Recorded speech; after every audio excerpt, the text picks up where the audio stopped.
What is up, guys? It's your boy, Rick. My meta is better than yours, Zuckerberg. Kackis here. Guys, thank you so much for stopping by. Make sure to hit that like and subscribe button to support the channel, and let me know what you think my next intro should be. That comment section is absolutely wild. Alright, today we have the easy guide for the Devils Lair Grandmaster Nightfall, showcasing not only incredibly powerful, but also beginner-friendly loadouts, no raid exotics here, and also a bunch of strike-specific tips to help you guys beat this Grandmaster and get that Adept loot as easily as possible. So, first things first, let's go over those loadouts. Now, usually I play a Warlock, but the main loadout I'm gonna recommend this week that I definitely think one person on your team should be running is actually on the Hunter. This is a super fun one, and it actually involves the Ariana's Vow. Now, this exotic special hand cannon has built-in anti-barrier rounds, and this is one of the few strikes for the season that have anti-barrier champions. So you're gonna have to use something other than unstoppable fusions for once. But because we're using this, we're actually using a Hunter with the Lucky Pants exotic. This got a massive buff just this season, and what it does is when you ready a hand cannon, and it does count for the Ariana's Vow, consecutive shots on a target will increase the damage again and again and again, stacks up to 10 times, I believe. So, in function, as you can see, you whip out your Arianas and you can absolutely crank champions. Like, even solo, you can take them down before their stun wears off. That is very, very powerful. And of course, you can use this against, the tank you find in the middle of this strike, the boss. You don't have to just use it on champions. But if you're gonna use the Arianas anyway, might as well use the Lucky Pants. But because the Arianas is solar, you do have to use a solar subclass, and I'm going to recommend Bottom Tree Gunslinger to get your super more often and produce a ton of orbs when you do use it to kill a champion or just get precision shots.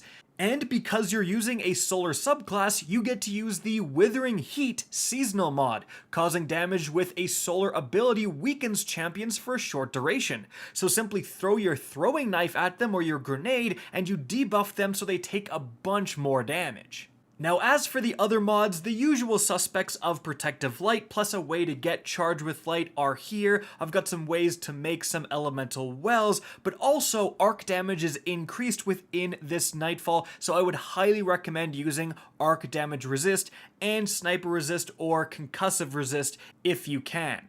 And then to round out the weapons, we have a great Reed's Regret because we do have a teammate using particle deconstruction. Then we have a good kinetic bow with explosive to deal with the overload champions. But moving on to the Warlock, I have a lot of different options for you guys. Firstly, Stasis would be fantastic. You can really just copy last week's loadout that's linked up above, but use this week's weapons. But for the people who may not have Stasis and Beyond Light, I wanted to use something different, so I actually beat it with a Chaos Reach Warlock. It's been a long time, but I used that and the Geomag stabilizers. Now, these did get a nerf where you can't run around and charge them up really fast at the end, but they're still going to massively extend the duration of your super.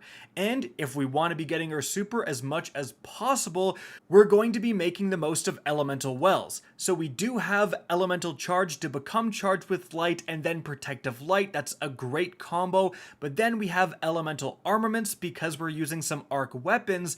And I would also highly recommend using a power preservation for your super to produce way more orbs for your allies. Aside from that, elemental ordnance is another great way to make arc wells, and you can combine that with grenade kickstart to get your grenade even more often.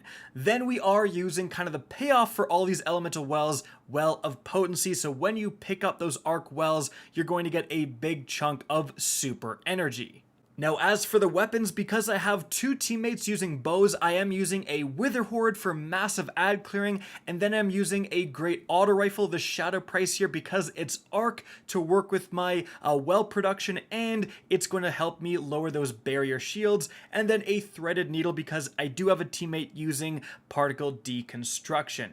Then moving on from there, another potential Warlock you can use is going to be a Well of Radiance Warlock, but with a twist. We're actually using Empowering Rift and then the Boots of the Assembler to push out that bonus beyond the Rift, and so you basically, as long as you're kind of sticking together, always have that empowering damage bonus. This time we're using a good arc bow, threaded needle again, and then instead of the Wither Horde, something like the Izanagi, again just a great special weapon to put damage where you need it to be. Now moving on from there, last but certainly not least, we have a really spicy Titan build. So we're using Sentinel Code of the Protector for bubble, obviously fantastic, but we're actually going to be using the Precious Scars. These got a huge buff this season, and final blows from weapons with a damage type that matches your subclass, so Void, are going to create a burst of healing around you. So we're using one of the best Void primaries possible, the Le Monarch. This thing is great for ad clearing even in Grandmasters, and it's amazing for dealing with overload champions because the damage over time is also going to provide that overload effect, so it really prevents them from healing. Yeah, this thing is going to create basically your own personal healing rift around you, but with a much bigger radius. Very, very good. And then to round things off, an amazing Reed's Regret with triple tap Vorpal, and then a 7th Seraph Carbine to deal with those barriers. Alright, now let's go over some strike tips. When you first spawn in, head hard to your left, and you can kind of skip all of these beginning enemies, but note when you do move forward to the left, there's a great piece of cover here, but you're often going to find a stupid acolyte in the wall. Literally in the wall. If you move around though, back up a little bit, he'll often come out, you can take him down, and then from here, you can kill the one champion that's here, this overload guy, and then once he's dealt with, you can hop in your Sparrow and skip past more enemies to just kind of make that first part a lot easier than actually having to kill those guys. Now once you move inside to the building, you're going to have to ad clear kind of as normal, but once you clear out that first wave of enemies in this area, send someone to go and activate the objective, and then you want to hold out where you see us holding out. Back here behind these overturned kind of train cars, enemies won't actually come back here. Like, you can hide behind these train cars and nothing can shoot you really other than people lobbing over grenades, and nothing is going to come back around here, so it's a very safe area. And then from these two back train cars, you can peek your head over and take out enemies, one by one, really in a safe holdout spot. And remember, although you're mostly going to see me on that forward train car, there is one behind it that you can retreat to easily and really head glitch these enemies. However, moving on from there, you're going to get to the outside area. Now, this is where, honestly, the majority of this strike is going to take place, it seems, because there's a ton of champions and a ton of things you need to be concerned about. When you first come out, honestly, prioritize the snipers. You're going to see some vandals on the top building in front of you, but also well in front of you, like kind of far away, and also to your left on another rooftop, there's going to be even more vandals. Just take a moment to use your bows, use your long-range weaponry, and take out all of those vandals.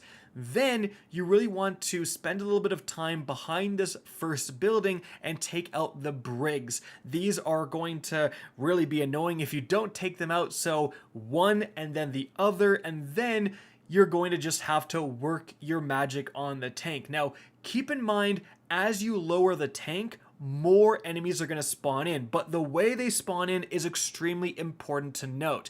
They're not just going to appear, sometimes they actually do come out of doorways, but mostly a skiff is going to bring them in. So when you hear that skiff spawn, really important to get behind cover. Retreat inside, retreat underneath something, because these skiffs can absolutely destroy you if you're out in the open, kind of maybe behind a hill, trying to work on some enemies with your bow, and you don't notice the skiff has spawned. That is a recipe for disaster. Another huge tip is to stay mobile. Don't stay in one place for too long because the tank will lock onto your position and absolutely destroy you with an explosive shot. So yes, sometimes you can notice that red laser beam from the tank, and if it's anywhere near you, just move out of the way. But sometimes if you're fighting enemies, you can get distracted, you can miss it. So really just pop up, deal some damage, kill some enemies, move. Just automatically have it in your mind that you want to move so you can avoid that tank shot, because it does take quite a while for the tank to acquire you, laser you, and then shoot. So if you're moving quite often, you can just naturally avoid that. Now, once you've dealt with that tank, you are going to have some more enemies spawn and come out, so don't hang around where that dead tank is. And then you're going to move into the final boss room, where 2 Overload champions are going to greet you, so take them down as quickly as possible. And here, in this final boss room, you absolutely want to hold out, in my opinion, in that left room, as you can see.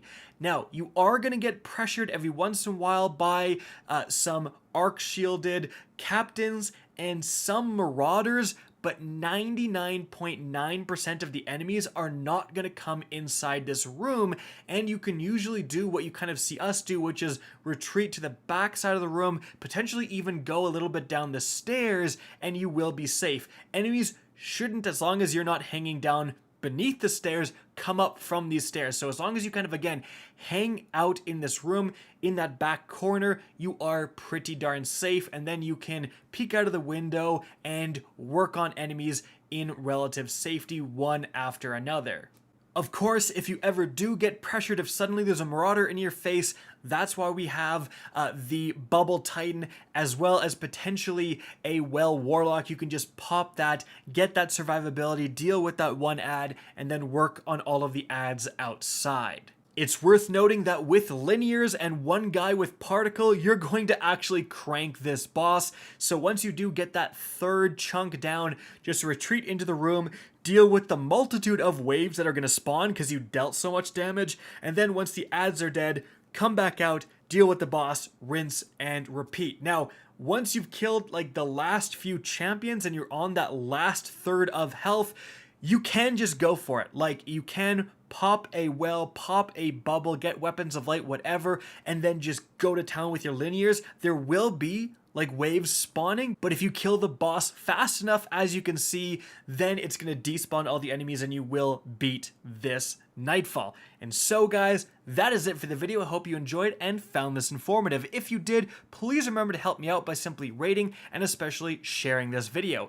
If you guys want to see more Destiny 2 content similar to this, don't be afraid to slap that subscribe button. If you want to get in touch with me and keep up to date with the latest channel activity, the best way is to follow me on Twitter at RickKackis. That is linked in the description down below. Again, I hope you enjoyed the video, and as always, have a good day.